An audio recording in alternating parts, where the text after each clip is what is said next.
I'm Sarah, 32 years old, and this is the story of how I discovered that sometimes the people who are supposed to love you most can be the ones who hurt you the deepest. I'm a single mother to my amazing 8-year-old daughter Lily, and we've been living with my parents in Phoenix, Arizona for the past 18 months. What started as temporary help after my ex-husband left us high and dry became a nightmare that nearly broke both of us. If you're enjoying this story, please drop a comment about where you're reading from, and don't forget to upvote to support more real-life family drama stories. When my marriage to Mark collapsed 15 months ago, I was devastated both emotionally and financially. Mark had always been the primary breadwinner as a financial advisor, while I worked part-time as a dental hygienist to be available for Lily. The divorce left me with sole custody, minimal child support that Mark rarely paid on time, and the crushing reality that I needed to rebuild my entire life from scratch. My parents, Dorothy and Frank, offered their home in their quiet Phoenix suburb as a sanctuary. "Just until you find your footing again," my father had said, his arm around my shoulders as we stood in their driveway that first day. I was grateful, despite our complicated history. Growing up, I had always been the responsible daughter, the one who followed rules and exceeded expectations, while my older brother Michael was the charismatic golden child who seemed to coast through life on charm alone. I had spent 6 years earning my degree in dental hygiene while working nights to pay for school. My career wasn't glamorous, but it was stable and meaningful. Michael, meanwhile, had dropped out of college after 2 years, spent his 20s traveling and working odd jobs, and had only recently landed a high-paying sales position at a tech startup. The pattern of favoritism was so ingrained that I barely questioned it anymore. Lily was a remarkable child with an infectious laugh and an insatiable curiosity about the world. She loved reading chapter books, building elaborate Lego creations, and practicing piano pieces that challenged fingers twice her age. She was also incredibly empathetic, often the first to notice when someone was sad or needed help.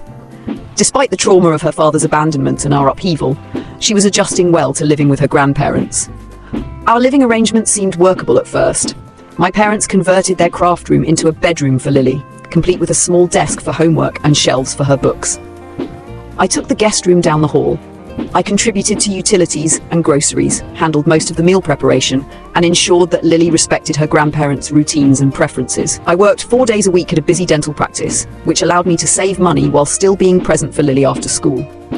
The plan was simple: save enough for a security deposit and first month's rent on a modest apartment by the end of the year. Phoenix's rental market was competitive, but I was determined to provide Lily with stability and independence again.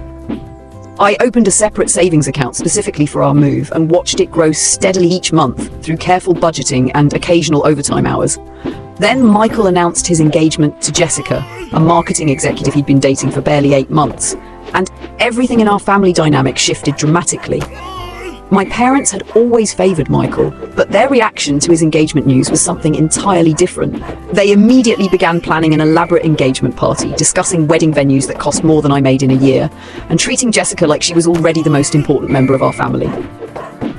Jessica was undeniably successful and polished, with an MBA from a prestigious university and a wardrobe that probably cost more than my car. She was also demanding, particular about everything from water temperature to thread count, and had very specific opinions about how a household should be run. Within weeks of the engagement announcement, she was rearranging my parents' kitchen to better suit her needs and critiquing the brand of coffee they bought. At first, I tried to be welcoming and understanding. Engagement is an exciting time, and perhaps Jessica was just trying to feel comfortable in what would soon be her extended family. I encouraged Lily to be patient and kind, explaining that sometimes people acted differently when they were nervous or trying to make a good impression. I had no idea how dramatically our situation was about to deteriorate. The warning signs were subtle initially. Christmas gifts that year were significantly more expensive for Michael and Jessica than for Lily and me. Comments about how Jessica's sophisticated taste was elevating the family's standards. Small criticisms about Lily's table manners or my parenting choices, while Jessica's every preference was accommodated without question. I compensated by creating special moments just for Lily and me. We established Saturday morning breakfast dates at a local diner, started a mother-daughter book club, and spent evenings working on a scrapbook documenting our journey toward independence. I created a visual savings tracker on my bedroom wall where Lily could see our progress toward getting our own place. Just a few more months, I would promise her, as we counted the growing stack of $20 bills in our savings jar. By summer, we'll have our own apartment with a balcony where you can grow herbs for cooking. But as winter turned to spring, the tension in the house became increasingly difficult to ignore. My parents grew more critical of my decisions regarding everything from Lily's bedtime to her extracurricular activities, while Michael and Jessica could seemingly do no wrong, even when they showed up hours late for family dinners without calling or cancelled plans at the last minute. I was walking a tightrope, trying to shield Lily from the growing dysfunction while maintaining peace in a household where we were increasingly treated as inconvenient guests rather than family members. I needed my parents' help with childcare when I worked late shifts, and I couldn't afford daycare on top of saving for our own place. By early May, my savings account had reached nearly $4,000. I had calculated that by August, I would have enough for a modest 2-bedroom apartment in a good school district. Just 3 more months of patience, I told myself. 3 more months of swallowing my pride and protecting Lily from the reality that her grandparents were playing obvious favorites. I had no idea that our situation was about to explode in a way that would force me to confront truths I had been avoiding for most of my life. The crisis began with what Michael and Jessica presented as exciting news during a family dinner in mid-May. They sat at my parents' dining table, Jessica's engagement ring catching the light as she gestured animatedly. "We've decided to move our wedding up," Michael announced, his arm around Jessica's shoulders. "We found our dream venue, but they had a cancellation for July and we couldn't pass it up." My mother clapped her hands together in delight. "How wonderful! July weddings are so romantic." "The thing is," Jessica continued, her voice taking on a slightly demanding tone, "we'll need somewhere to stay while we plan everything. Our apartment is too small for all the wedding preparations, and we need space to store gifts and decorations." Before I could process what was happening, my father was nodding enthusiastically. "You'll stay here, of course. We have plenty of room." I cleared my throat carefully. "Actually, space is already pretty tight with Lily and me here. Where exactly were you thinking they could stay?" My mother shot me a look that could have frozen water. "Family helps family, Sarah. It's only for a few months." And just like that, the decision was made. No one asked how I felt about it.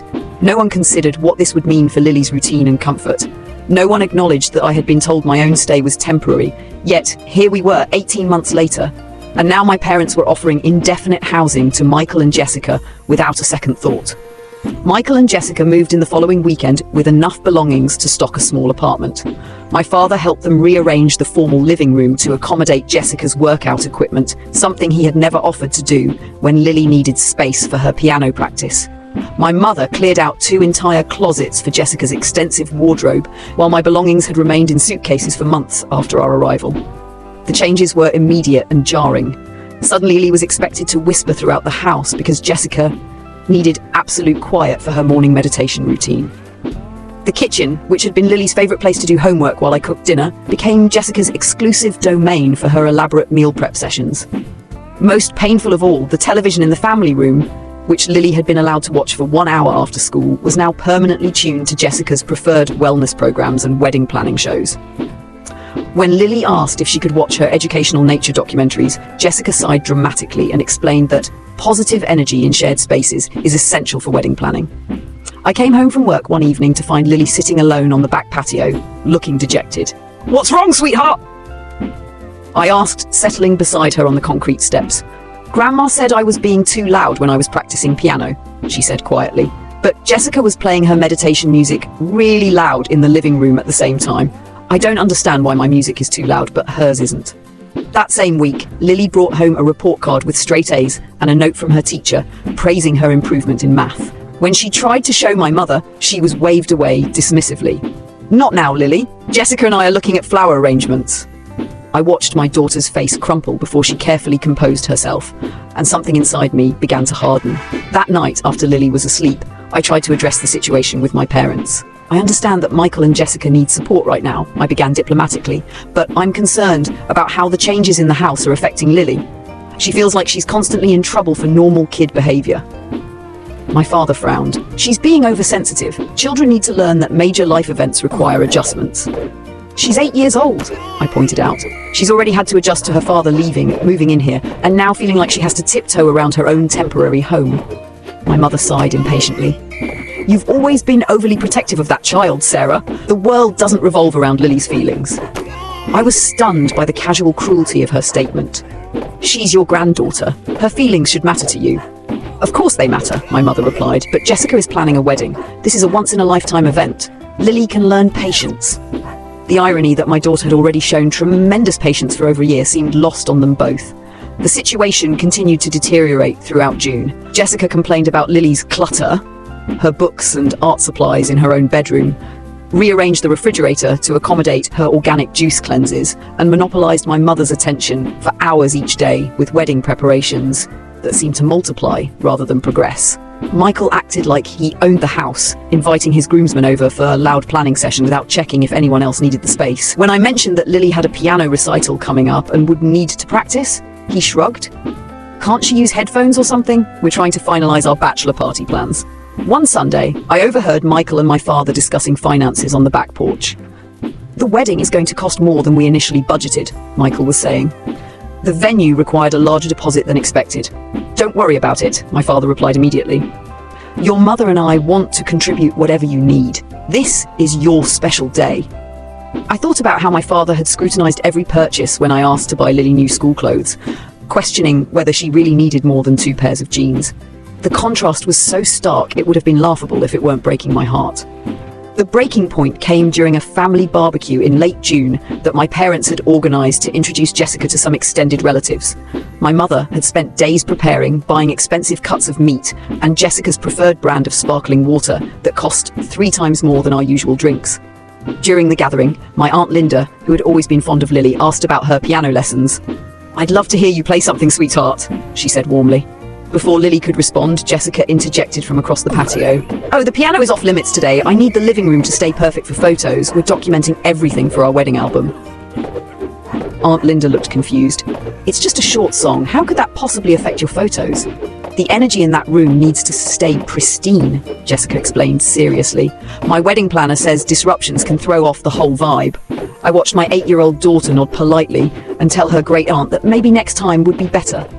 The casual way her disappointment was dismissed, the easy acceptance that her interests were less important than Jessica's vague energy concerns, crystallized everything that had been building for months. That evening, after our relatives had left and Jessica was monopolizing the kitchen for her post-gathering cleanse routine, I tried one more time to address the imbalance with my parents. "Lily has been incredibly patient and accommodating," I said carefully. "But she's starting to feel like she doesn't belong in her own temporary home. Could we maybe establish some boundaries that protect her space and activities?" My mother bristled. "Boundaries? Sarah, Jessica is planning the most important day of her life. Can't you teach Lily to be a little more considerate?" "More considerate than what?" I asked. "She's been nothing but polite and quiet. She's given up her piano practice time, her homework space, her TV time, and her access to common areas whenever Jessica decides she needs them. What more consideration do you want from an 8-year-old? My father's face reddened. "Your attitude is becoming a real problem, Sarah. We've provided you with a home for over a year, and this is how you show gratitude. By complaining when we help your brother during his engagement." "I've contributed financially to this household from day one," I reminded them. "I've done the majority of cooking and cleaning. I've ensured that Lily respects your routines and preferences. How exactly have I been ungrateful?" "You've always been jealous of Michael," my mother said dismissively. "Now you're teaching Lily to be resentful too." The accusation hit like a physical blow. In their minds, my concern for my daughter's emotional well-being was just sibling rivalry. They truly couldn't see the difference between asking for basic consideration and being jealous. I looked at these 2 people who had raised me, who I had spent my life trying to please, and realized they would never see me or my daughter as deserving of the same care and attention they lavished on Michael. We would always be secondary, temporary, less important than whatever drama or celebration was happening in the golden child's life. That night, I called my friend Rachel from work, who had been supportive throughout my divorce and transition. As I poured out the whole situation, she listened without judgment before offering perspective that changed everything. "Sarah, you've been telling me about these issues for months, and it's only getting worse," she said gently. "You're raising your daughter in an environment where she's learning that her needs don't matter as much as other people's wants. Is that really what you want to teach her?" She was right, and the painful truth was that I had been so focused on financial necessity and family obligation that I had overlooked the emotional cost to both of us. "I have a guest room that's been empty since my roommate moved out last month," Rachel continued. "You and Lily could stay here while you look for your own place. It might actually be perfect timing." For the first time in months, I felt a spark of hope. That night, I began researching apartments more seriously, looking at places I could afford with my current savings rather than waiting for the perfect amount. I realized I had been using the savings goal as an excuse to avoid confronting the dysfunction around us. By the end of the week, I had viewed 3 apartments and found one that, while smaller than I had hoped for, was clean, safe, and in Lily's school district. The rent was slightly higher than I had planned, but with careful budgeting, we could make it work. Most importantly, it would be ours. I submitted the application on Friday and was approved by Monday. Our move-in date would be July 15th, right in the middle of Michael and Jessica's wedding chaos. The timing felt both terrifying and perfect. I hadn't told anyone about my plans, not even Lily. I wanted everything confirmed before I got her hopes up or dealt with my family's inevitable reaction. But as I signed the lease agreement in the property manager's office, I felt lighter than I had in months. The situation at home continued to deteriorate while I secretly prepared for our departure. Jessica's demands escalated as the wedding approached, and my parents' willingness to accommodate her every whim seemed boundless. Meanwhile, Lily grew quieter and more withdrawn, spending most of her time in her small bedroom reading or drawing alone. The final straw came during a particularly tense dinner conversation in early July. Jessica was complaining about the negative energy she felt from certain family members disrupting her wedding preparations. Though she didn't name names, her pointed looks in Lily's and my direction made her meaning clear. Some people just can't be happy for others' success, she said, twirling her engagement ring. It's like they want to bring everyone down to their level. My mother nodded sympathetically. Wedding planning is so stressful. You shouldn't have to deal with any additional drama. I looked at my 8-year-old daughter, who was quietly eating her dinner and trying to be invisible, and something snapped. This child, who had lost her father, her home, and now her sense of belonging in her grandparents' house, was being characterized as the source of drama for simply existing. That night, after Lily was asleep, I began packing our most essential belongings into suitcases. We would leave the furniture and larger items for now, taking only what we needed to get started in our new place. I felt simultaneously terrified and exhilarated by the prospect of reclaiming our independence.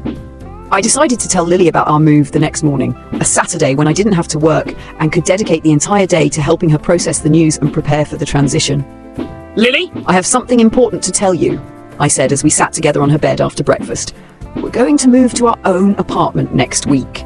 Her eyes widened with surprise and hope. "Really? Just you and me?" "Just you and me," I confirmed. "It's a nice 2-bedroom place with a small balcony where we can grow herbs like we talked about, and you'll still go to the same school." She was quiet for a moment, processing the information. "Will Grandma and Grandpa be sad?" "They might be," I said honestly, "but sometimes we have to make decisions that are best for our family, even if other people don't understand them at first." "Will I still see them?" "Of course, they're your grandparents and they love you, but we need our own space where we can be ourselves and follow our own routines." Lily nodded thoughtfully. "I think I'd like that. It's been hard to be quiet all the time." My heart broke a little at her admission. My vibrant, curious daughter had been suppressing her natural personality for months to avoid conflict. It was time to give her back her voice. We spent the day discreetly packing her most important belongings, her favorite books, her art supplies, the stuffed elephant she'd had since infancy, and her music books. I explained that we would come back for her furniture and other belongings once we were settled. That evening, as I prepared for the conversation I'd been dreading, I felt a sense of calm determination. For the first time in my adult life, I was about to prioritize my daughter's well-being over my family's expectations, and it felt both terrifying and absolutely right. The conversation I had planned for Sunday morning came sooner than expected. Michael and Jessica returned from a late wedding venue visit around 10 p.m. on Saturday night, and the noise of their arrival woke Lily. As I was settling her back to sleep, I heard raised voices from downstairs. Curious and concerned, I crept to the top of the stairs to listen. Jessica was in full meltdown mode over some detail about the wedding flowers, and my parents were doing everything possible to calm her down and solve her problem. Michael, meanwhile, was on his phone with someone, his voice carrying through the house as he argued about bachelor party logistics. It occurred to me that this was our reality, adults having dramatic conversations at all hours, while my daughter was expected to be silent during daylight hours. The hypocrisy was staggering. The next morning, I decided not to wait any longer. After breakfast, while Lily was in her room reading, I asked my parents if we could talk. "I have something important to tell you," I began, sitting across from them at the kitchen table. "Lily and I will be moving out next week. I've found an apartment and will be going there on July 15th. The silence that followed was deafening. My father recovered first, his face flushing with anger. "You're joking," he said flatly. "You can't be serious." "I'm completely serious," I replied calmly. "I've signed a lease and arranged for utilities. Everything is set." My mother's voice was shrill with disbelief. "You've been planning this behind our backs. How long have you been sneaking around making arrangements?" "I've been looking at apartments for the past 2 weeks," I said. I wanted to have everything confirmed before I told you. This is about Jessica, isn't it? My father accused. You can't stand that your brother is happy and successful. I took a deep breath. This is about Lily feeling like she doesn't belong in her own temporary home. This is about her being told to be quiet while everyone else's needs are prioritized. This is about me realizing that we deserve better than being treated like inconvenient house guests. House guests? My mother sputtered. We've given you a home for over a year. How dare you characterize our help as anything less than generous? You have been generous, I acknowledged, and I've been grateful. I've also contributed financially, maintained the household, and ensured that Lily respected your rules and routines. But somewhere along the way, this stopped being a temporary arrangement between family members and became a situation where my daughter's basic comfort and happiness are considered less important than everyone else's convenience. My father stood up abruptly, his chair scraping against the floor. Where exactly do you think you live on your own? There it was. The assumption that had been underlying their treatment of us all along. They believed I was financially dependent and therefore had no choices, no agency, no right to expect better treatment. Actually, I can afford it, I said quietly. I've been saving steadily for over a year. I have good credit, steady employment, and I've been pre-approved for this apartment based on my own qualifications. The stunned silence told me everything I needed to know. They had no idea about my financial situation, my plans, or my capabilities. They had simply assumed I was helpless and desperate. My mother found her voice first. You've been lying to us, saving money while we supported you. I've been planning for our independence while contributing to this household, I corrected. That's not lying. That's responsible financial planning. After everything we've done for you, my father said, his voice heavy with disappointment. This is how you repay us? By sneaking around and abandoning the family during Michael's wedding preparations? I'm not abandoning anyone, I said firmly. I'm creating stability for my daughter and myself.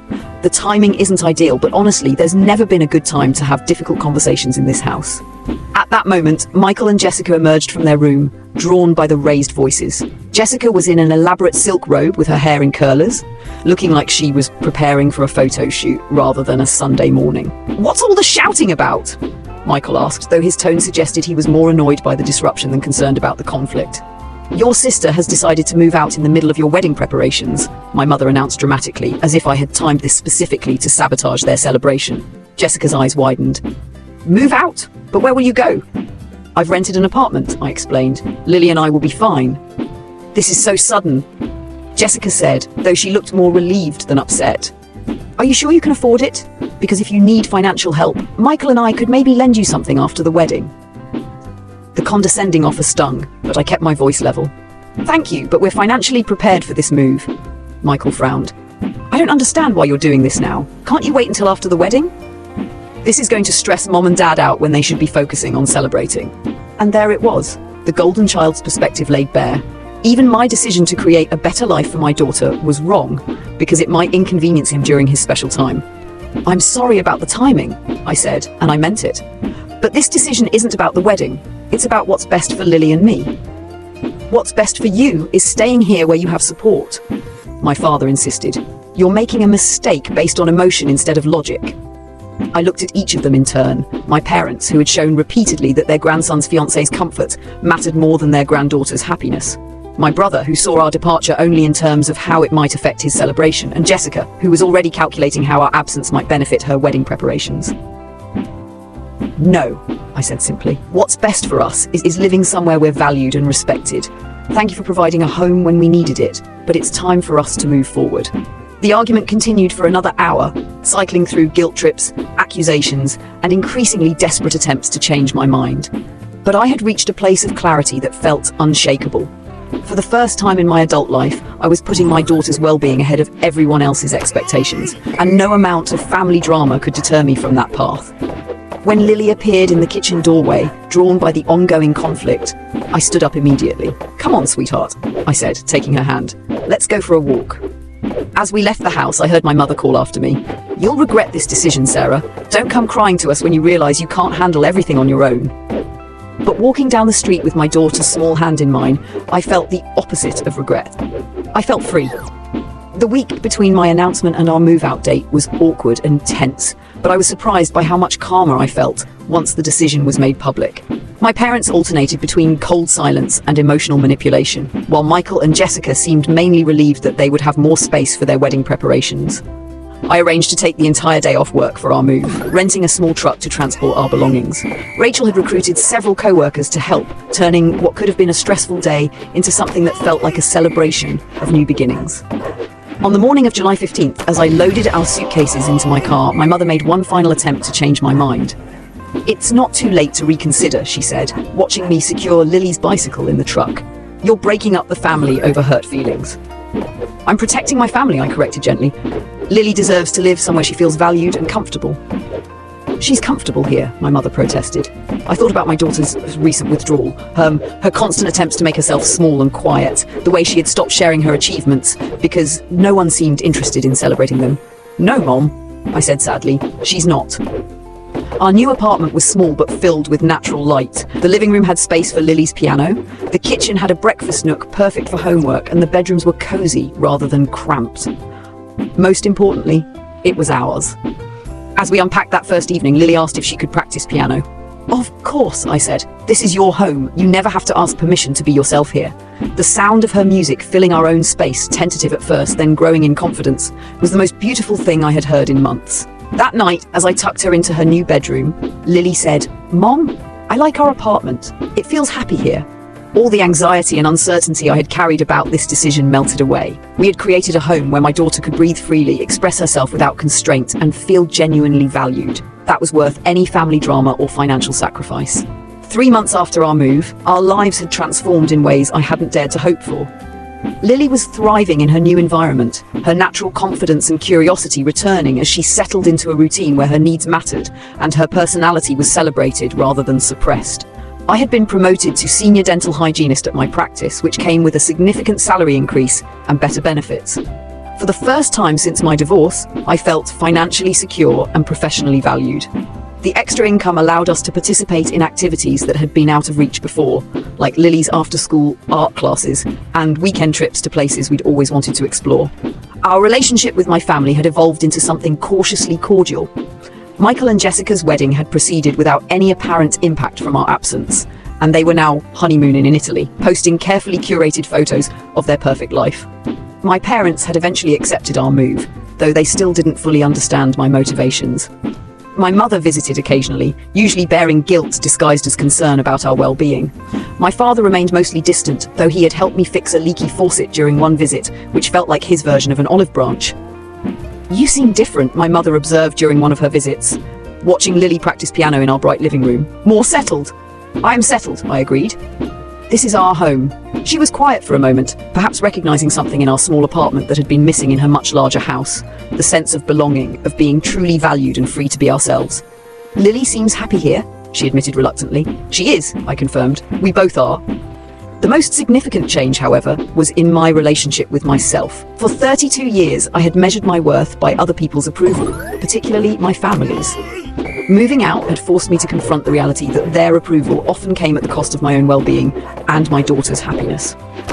I had learned that setting boundaries wasn't selfish, but necessary, that standing up for my child sometimes meant walking away from toxic situations, and that my value as a person wasn't determined by how much I was willing to sacrifice for others' comfort. One evening, as Lily and I worked together on a puzzle at our kitchen table, something that had been impossible in my parents' house due to space constraints and Jessica's need for perfect surfaces, she looked up at me with serious eyes. "Mom, are you glad we moved here?" "Very glad," I answered honestly. "Are you?" She nodded emphatically. "I like being able to be loud when I want to be loud and quiet when I want to be quiet. I like that you smile more now." Her observation caught me off guard. I hadn't realized my happiness was so apparent to her, but she was right. The constant tension of walking on eggshells, of trying to make my family happy while watching my daughter diminish herself to avoid conflict, had lifted completely. "I smile more because we're home," I told her. "Really home." In October, an opportunity arose that I never could have imagined when we were living at my parents' house. A small dental practice in our neighborhood was looking for a hygienist to eventually take over management of the office. The dentist was nearing retirement and wanted to mentor someone who could maintain the practice's reputation for excellent patient care. It was a significant step up professionally and financially, and it represented the kind of stability and growth I had always hoped for, but never thought possible as a single mother. After several interviews and meetings, I was offered the position with a timeline to gradually assume more responsibilities over the next 2 years. When I shared the news with Lily, her excitement was infectious. "Does this mean we can stay in our apartment forever?" she asked. "It means we can stay here as long as we want," I assured her.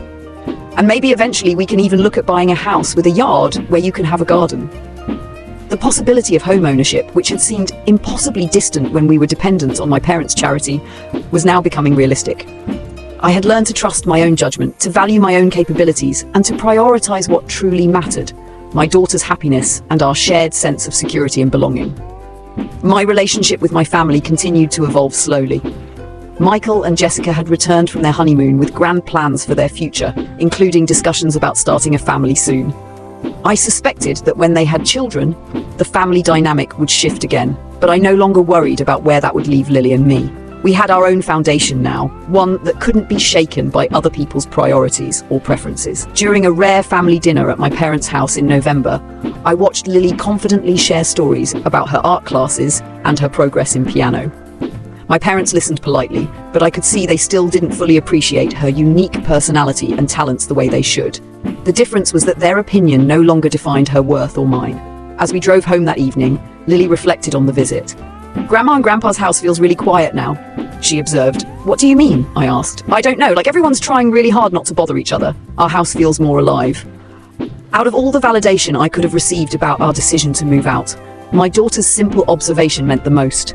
We had created a home where authenticity was valued over artificial peace, where individual needs were considered rather than sacrificed for someone else's convenience. 6 months later, as I signed the paperwork to officially manage the dental practice, and Lily earned first chair clarinet in her school band, I reflected on the journey that had brought us to this point. The day I packed our bags and left my parents' house had felt like an ending, the destruction of family relationships and the collapse of everything I thought I could depend on. But in reality, it had been a beginning. The beginning of self-respect, of genuine independence, of showing my daughter what it meant to stand up for yourself and those you love.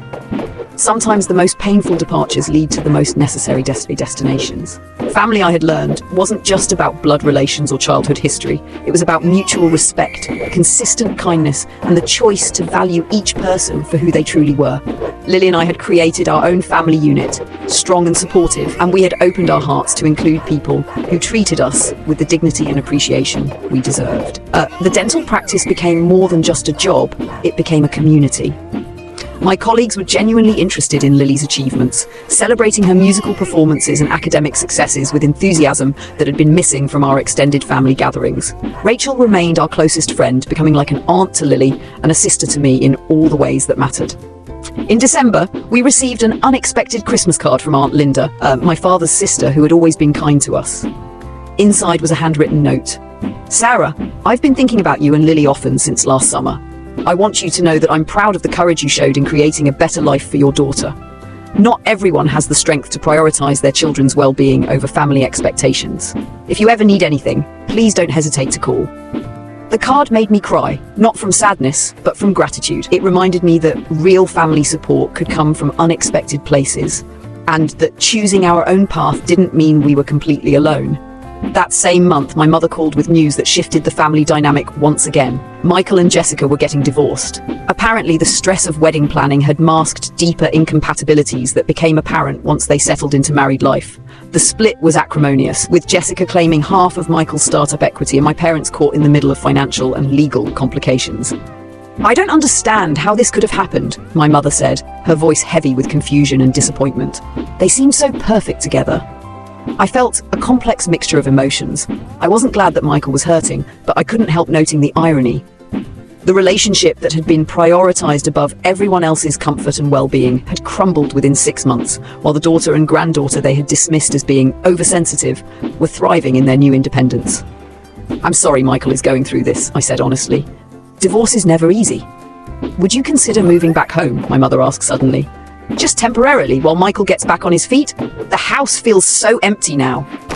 The request revealed so much about how my parents viewed relationships and family obligations. In their minds, I was still the reliable daughter who would sacrifice her own stability to help clean up someone else's mess.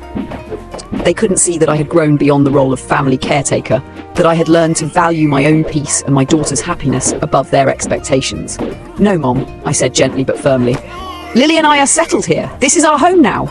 "But family helps family," she protested, using the same phrase she had wielded so effectively when asking me to accommodate Jessica's demands. "You're right," I agreed. "And when Michael needs genuine support, I'll be here for him. But moving back into a situation that didn't work for us before isn't help. It's enabling dysfunction." I could hear her confusion through the phone. She truly didn't understand how I had developed the confidence to set boundaries, to prioritize my own family's needs over her convenience. The daughter who had spent 32 years seeking approval had been replaced by someone who knew her own worth. Over the following months, I maintained a cordial but distant relationship with my parents. We attended occasional family gatherings, but always with the understanding that Lily and I would leave if the atmosphere became uncomfortable. I no longer felt obligated to endure criticism or tolerate favoritism for the sake of keeping peace. Michael struggled with his divorce proceedings and eventually moved back in with our parents, occupying the same guest room where Lily and I had once stayed. I felt sympathy for his situation, but I also recognized the pattern, the golden child returning to a safety net that had always been available to him, while I had been expected to solve my problems independently. The difference was that I had learned to see independence as a gift rather than a burden. Building our life from scratch had shown me capabilities I never knew I possessed, and had given Lily a powerful example of resilience and self-advocacy. In March, Lily auditioned for and was accepted into a prestigious youth orchestra program. The announcement came with a scholarship that would cover most of the program costs, recognition of both her musical talent and her academic achievements. When she called to share the news with her grandparents, their response was lukewarm. Polite congratulations followed by immediate updates about Michael's latest crisis. "They didn't seem very excited," Lily observed after hanging up the phone. "That's their loss," I told her honestly. "Your accomplishments are extraordinary and the people who matter most are incredibly proud of you." She nodded, and I realized she was developing the same emotional independence that had taken me decades to achieve. She was learning early that external validation was nice but not necessary, that her worth wasn't determined by other people's reactions to her success. In June, exactly 1 year after our move, we celebrated by taking a weekend trip to San Diego. Something that would have been impossible when we were living with my parents due to both financial constraints and the obligation to be available for family emergencies. We visited the zoo, walked on the beach, and ate ice cream for breakfast because we could. "This has been the best year ever," Lily announced as we watched the sunset from our hotel balcony. "Even though it started with some difficult changes?" I asked. "Especially because of that," she said with wisdom that surprised me. "If we hadn't moved out, I never would have known how happy we could be." As I tucked her into bed that night in our hotel room, I reflected on her words. She was right. Our happiness hadn't come despite the difficult decision to leave my parents' house, but because of it. Sometimes the most loving thing you can do for your family is refuse to accept treatment that diminishes their spirit. A year and a half after our move, our small apartment felt like the foundation for something bigger. I had saved enough for a down payment on a modest 2-bedroom house in the same neighborhood, with a small yard where Lily could finally have the herb garden we had dreamed about. The day we got the keys to our house, Lily ran through the empty rooms with pure joy, claiming the bedroom with the best light for her art supplies and already planning where her piano would go in the living room. Watching her claim space so confidently, I marveled at how much we had both grown. "Are we really going to live here forever?" she asked, the same question she had posed about our apartment but with even more excitement. "As long as we want to," I promised. "This is our house, our choice, our fresh start." That evening, as we sat on the floor of our empty living room sharing takeout Chinese food, my phone rang. It was my mother, calling with what had become a weekly check-in since she had slowly begun to accept our independence. "How was your first day in the new house?" she asked, and I could hear genuine warmth in her voice. "Wonderful," I said. "Lily is already planning her garden for next spring." "I'd like to see it sometime," my mother said hesitantly, "if you'd be comfortable with that." It was a small step, but it represented something important, the possibility of rebuilding our relationship on new terms, with mutual respect and appropriate boundaries. I had learned that it was possible to love my family while refusing to accept harmful treatment, to maintain connections while protecting our own well-being. "You're welcome to visit," I said, "once we're settled and Lily feels ready." As we hung up, I realized how much our dynamic had shifted. I was no longer the daughter desperately seeking approval, and she was no longer the parent who could control my choices through guilt or obligation. We were two adults navigating a relationship that had been transformed by honesty and boundaries. 2 years after leaving my parents' house, I stood in our kitchen, preparing Lily's 10th birthday party. A small celebration with her closest friends, a celebration of how far we had come. The house was filled with laughter, music, and the comfortable chaos of children being themselves without constraint. My mother arrived with a carefully chosen gift and a willingness to follow Lily's lead rather than trying to direct the celebration. Michael came too, having slowly rebuilt his life after his divorce and begun to understand why I had made the choices I made. Even Rachel was there with her new boyfriend, part of the chosen family we had created around ourselves. As I watched Lily blow out her candles, surrounded by people who genuinely celebrated her uniqueness and supported her dreams, I felt a deep sense of peace. We had not just survived the upheaval of leaving what was supposed to be our safety net, we had thrived. The girl who had once felt the need to make herself small and quiet to avoid conflict had become a confident young woman who spoke up for herself and others. The single mother who had once felt trapped by circumstances and family expectations had become someone who trusted her own judgment and prioritized her daughter's well-being above all else. Later that evening, after the last guest had left and Lily was asleep in her own room in our own house, I sat in our backyard looking at the herb garden she had successfully grown. The basil and mint were thriving, just as we were. I thought about all the people who had told me I was making a mistake by leaving my parents' house, who had predicted that I couldn't manage on my own, who had suggested that family loyalty meant accepting harmful treatment for the sake of keeping peace. They had been wrong about everything that mattered. Family loyalty, I had learned, meant creating an environment where everyone could flourish. It meant teaching children that they deserved respect and kindness. It meant showing them through actions that their well-being was always worth fighting for, even when that fight was uncomfortable or inconvenient for others. As I locked up our house and turned off the lights, I felt grateful for every difficult moment that had led us to this point. The pain of that October day when my daughter had been told she didn't deserve the same consideration as her cousin had been transformed into the catalyst for positive change. What had seemed like an ending had actually been the beginning of everything we had built together. Sometimes the greatest betrayals lead to the most necessary departures. Sometimes packing your bags and walking away from dysfunction is the most loving thing you can do for your children. And sometimes the family you create for yourself is stronger and more supportive than the one you were born into. Have you ever had to make a difficult decision to protect your family's emotional well-being? I'd love to hear your stories in the comments below. If this story resonated with you, please upvote and share your thoughts.